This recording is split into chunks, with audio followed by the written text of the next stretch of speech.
Hello my dear students. तो भाई क्या कंपार्टमेंट स्टूडेंट्स को दोबारा प्रैक्टिकल एग्ज़ाम देने की ज़रूरत है?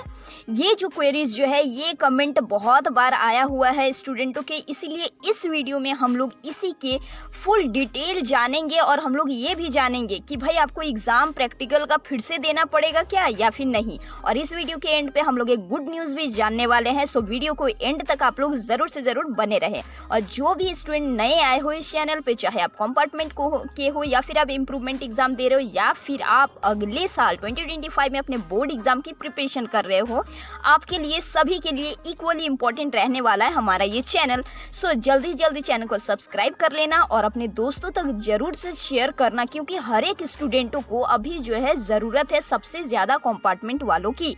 इसीलिए इस वीडियो को सही से आप लोग जरूर शेयर करना उस स्टूडेंट तक, ताकि आप इनको सही इन्फॉर्मेशन मिल सके। ऑलराइट, तो देखो इस चीज़ों को जानने से पहले हम लोग थोड़ी सी यहाँ पे पासिंग क्राइटेरिया को जानते हैं। क्यों भाई पासिंग क्राइटेरिया जानना जरूरी है? क्योंकि 10th का हो या फिर 12th का हो, दोनों का पासिंग क्राइटेरिया काफ़ी अलग होता है।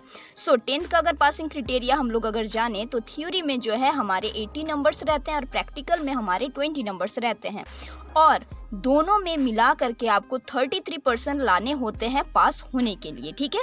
लेकिन वही बात अगर 12th की अगर करी जाए तो थ्योरी में आपको कुछ सब्जेक्ट में हमारे 70 रहते हैं, जैसे पीएचई हो गया, कुछ में हमारे 80 भी रहते हैं। ऑलराइट, सो 70 और 80 का बात अगर हम लोग अगर करें, इसके 33% अगर निकाले तो 70 आउट ऑफ आपको 23 लाने होते हैं एंड 80 आउट ऑफ आपको 26 आपको लाने रहते हैं 80 में, ठीक है। और 70 में 23 लाने होते हैं, तो ये हो गया इसका 33%। और प्रैक्टिकल में तब इधर हमारे आए 30 एंड इधर 20, इसमें भी 33%। मतलब अगर आप 12th वाले अगर होते हो तो आपको थ्योरी में भी 33% लाने होते हैं, प्रैक्टिकल में भी 33%, तभी आप जो है पास हो सकते हो। यू नीड टू पास, आप तभी आप पास होगे अगर आप थ्योरी में भी 33% लाओगे और प्रैक्टिकल में भी लाओगे। लेकिन 10th में क्या होता है कि थ्योरी प्रैक्टिकल दोनों मिला करके अगर आप 33% लाते हो तो आप ईजिली पास कर जाते हो। ये होती है 10th और 12th की क्राइटेरिया। भाई हम लोग ये सारी चीज़ें तो यहाँ पे समझ गए। अब देखो कई सारे स्टूडेंटों के जो है रिजल्ट में आरटी आए हैं और आरपी, ठीक है। तो आरटी सबसे ज़्यादा देखने को मिलता है, आरपी मोस्टली कम मिलता है। और इसी से हम लोग जानेंगे कि क्या आपको प्रैक्टिकल एग्ज़ाम क्या दोबारा देने की ज़रूरत पड़ेगी। अगर आप क्लास 10th में हो तो क्या आपको दोबारा देने की ज़रूरत पड़ेगी, या फिर आप क्लास 12th में हो तो क्या आपको दोबारा देने की ज़रूरत है या फिर नहीं है, ठीक है। ये काफ़ी इंपॉर्टेंट चीज़ें हैं, देखो जान लो। आरटी मतलब क्या होता है? आरटी मतलब होता है हमारा रिपीट थ्योरी, ठीक है। रिपीट थ्योरी मतलब कि आपको अगर आपके कोई भी अगर सब्जेक्ट में अगर आरटी अगर आए हुए हैं तो आपको उसमें फिर से थ्योरी का एग्जाम देना है। मतलब कि समझो आपके रिजल्ट में क्या होता है भाई, कॉम्पार्ट रहता है। अब देखो ओवरऑल रिजल्ट अगर देखिए अगर जाए तो ओवरऑल रिजल्ट में कभी आरटी आरपी ये सब चीज़ नहीं होता है ना। ओवरऑल रिजल्ट आपका क्या दिया हुआ रहता है, सबसे लास्ट में आप लोग देखते होंगे मेंशन किया हुआ रहता है वहाँ पे ओवरऑल। तो ओवरऑल में आपके वहाँ पे कॉम्पार्ट लिख दिए जाते हैं, तो वहीं पे आपको उसी सब्जेक्ट में आपको कंपार्टमेंट एग्जाम देने की ज़रूरत होती है। और अगर एग्जाम की अगर बात अगर हम लोग अगर करें कंपार्टमेंट एग्जाम की, तो 10th क्लास वालों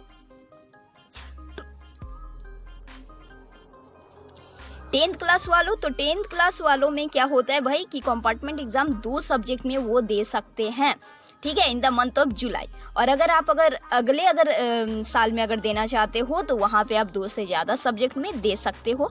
मैंने फुल कंप्लीट वीडियो बना के रखी है, इसके प्रीवियस में ही मैंने डाले थे, चाहे आप इम्प्रूवमेंट एग्ज़ाम का कह लो या फिर आप कंपार्टमेंट एग्ज़ाम की कह लो, सारे फुल वीडियो बना के डले हुए हैं। अगर थोड़ी सी भी आपको कुछ भी आपको कन्फ्यूजन हो तो आप लोग जा करके ज़रूर उसको वॉच आउट कर सकते हैं, ठीक है। और अगर 12th में अगर हो तो 12th की भाई क्या होती है कि 12th में जो है आप इस साल अगर दोगे अगर एग्ज़ाम जुलाई में, तो आप सिर्फ और सिर्फ एक ही सब्जेक्ट के कंपार्टमेंट एग्ज़ाम दे सकते हो। और अगर आपको एक से ज़्यादा अगर देने तो आप अगले साल उसमें दे सकते हैं। तो ये सारे कुछ यहाँ पे रूल्स एंड रेगुलेशंस होते हैं।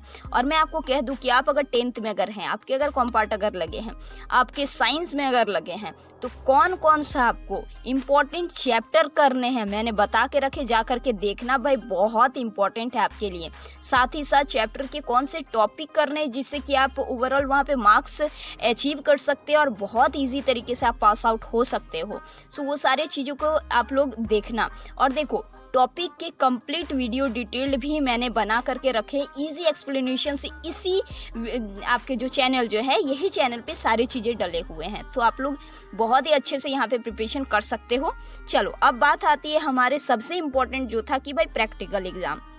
अब ये सारी चीज़ें जब हम लोग जब समझ गए तो ये समझो कि 10th वाले को प्रैक्टिकल एग्ज़ाम, अब सुनो यहाँ पे क्या होता है। 10th वाले के लिए ही ये गुड न्यूज़ है कि 10th वाले का जो है वो नंबर जो है प्रैक्टिकल का वो कैरी फॉरवर्ड हो जाता है। यही एक वर्ड जो है ना, यही आपका गुड न्यूज़ है कि कैरी फॉरवर्ड हो जाता है आपके नंबर, मतलब कि 10th वाले को प्रैक्टिकल एग्ज़ाम देने की ज़रूरत बिल्कुल भी नहीं पड़ती है।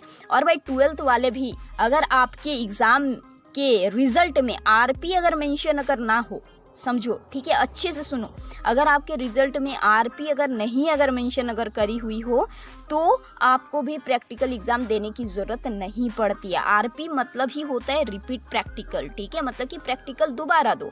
अब इसके भी केसेस बनते कि अगर आप प्रैक्टिकल एग्ज़ाम में एब्सेंट हुए हो या फिर आप प्रैक्टिकल एग्ज़ाम में पास नहीं हुए हो, वहाँ पे आपके 33% नहीं आए हो, तो उसी केस में आरपी दिखे जाते हैं, जो कि मोस्टली बहुत कम ही स्टूडेंट के रहते हैं।